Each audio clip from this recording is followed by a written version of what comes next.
حضرت ابوبکر تو حضرت علی نے ان کے پیچھے نماز کیوں پڑھی ہے؟ جب حدیث پڑھو حدیث پڑھو حدیث پڑھو حدیث پڑھو اصول ہے، حدیث پڑھو. میں پڑھ دیتا ہوں، بات پڑھتا ہوں. آپ کے نزدیک جبکہ یہ اصول ہیں کہ معصوم کی نماز غیر معصوم کے پیچھے نہیں ہوتی. 219 نمبر صفحہ ہے، جیسے آپ کو تو پتہ ہی نہیں ہے نا.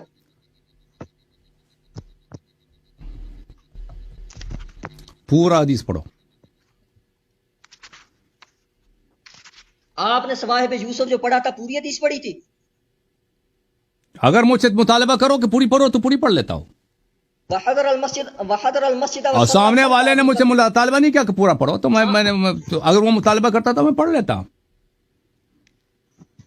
تو بدتی ومن لم يحكم بما انزل الله فاولئک هم الکافرون جو ہے نبی کریم صلی اللہ علیہ وآلہ وسلم کی حدیث موجود ہے استبصار کے اندر کہ اللہ کے رسول صلی اللہ علیہ وآلہ وسلم نے گدھے کو حرام قرار دیا ہے.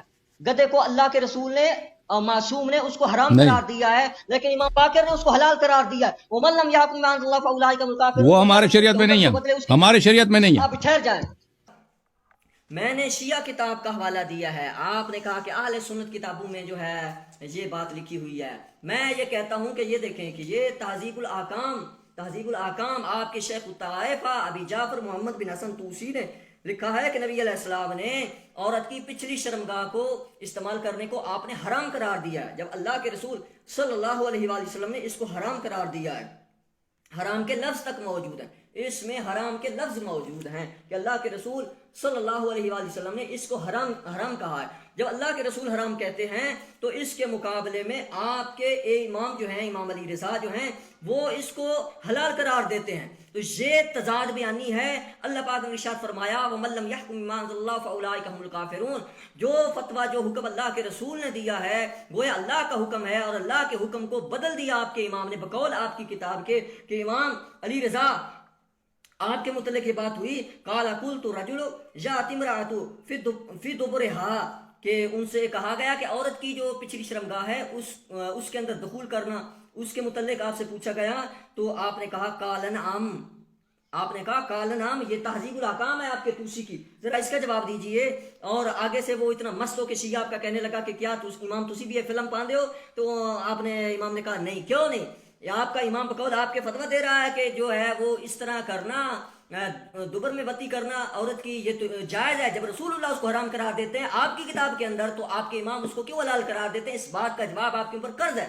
پھر الصلاۃ خیر من النوم جو آپ کے نزدیک بدعت ہے، وہ الصلاۃ خیر من النوم وسائل الشیعہ کے اندر امام جعفر سے یہ روایت آ رہی ہے کہ فجر کی اذان میں حی علی خیر العمل کے بعد جو ہے الصلاۃ خیر من النوم جو ہے وہ پڑھیں. تو اس کا جواب بھی آپ کے اوپر دینا ضروری ہے کہ اگر آپ اس عمل کو بدعت کہتے ہیں تو بدعتی ہونے کا فتویٰ آپ امام جعفر پہ بھی لگائیں، اور بدعتی ہونے کا فتویٰ آپ امام علی رضا پہ بھی لگائیں. اور امام جعفر گھر کے اندر الصلاۃ خیر من النوم پڑھا کرتے تھے، استبصار کے اندر ہے. امام باقر کے اوپر بھی فتویٰ لگائیں. اور اللہ کے رسول صلی اللہ علیہ وآلہ وسلم نے گدھے کو جو ہے حرام قرار دیا ہے.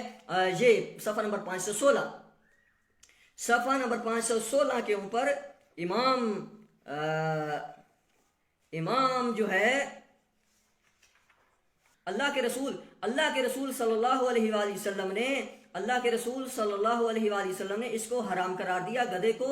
اور اس باب میں روایت نمبر 9 ہے، اور اسی باب میں پیچھے حضرت امام باقر سے یہ بات آ رہی ہے قال سألت عن حلوم الخیل والبغال فقال حلال. حضرت امام جعفر نے اس کو گدھے کو حلال قرار دے دیا. جب اللہ کے رسول صلی اللہ علیہ وآلہ وسلم اس کو حرام قرار دیتے ہیں تو آپ کے امام جعفر جو ہے، آپ کے امام باقر جو ہے، وہ کیوں اس کو حلال قرار دے رہے ہیں؟ اللہ کے رسول کے فتوے کے خلاف آپ کے امام نے فتویٰ دیا ہے.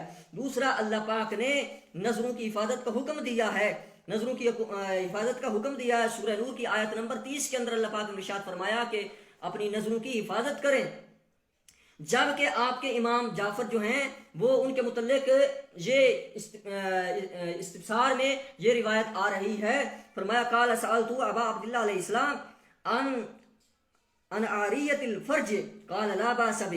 ان سے پوچھا گیا کہ عورت کی شرمگاہ ادھار پر دینا کیسا ہے، تو انہوں نے کہا اس میں کوئی حرج نہیں ہے. یہ آپ کے امام کا فتویٰ ہے. یہ دیکھیں، یہ آپ کے امام نے فتویٰ دیا ہے اللہ کے قرآن کے خلاف. وَمَن لَّمْ يَحْكُم بِمَا أَنزَلَ اللَّهُ فَأُولَٰئِكَ هُمُ الْكَافِرُونَ. آپ نے خود یہ آیت پڑھی ہے کہ جو شخص اللہ کے فیصلے کے خلاف فیصلہ دیتا ہے تو وہ جو ہے کافر ہے. تو اب یہ اپنے زبان کے کا جو بنایا ہوا تمہارا خود ساختہ فتویٰ ہے، یہ اپنے اماموں پر بھی لگائیے جو آپ کی کتابیں ان کے متعلق یہ بول بول کے کہہ رہی ہیں. پھر اس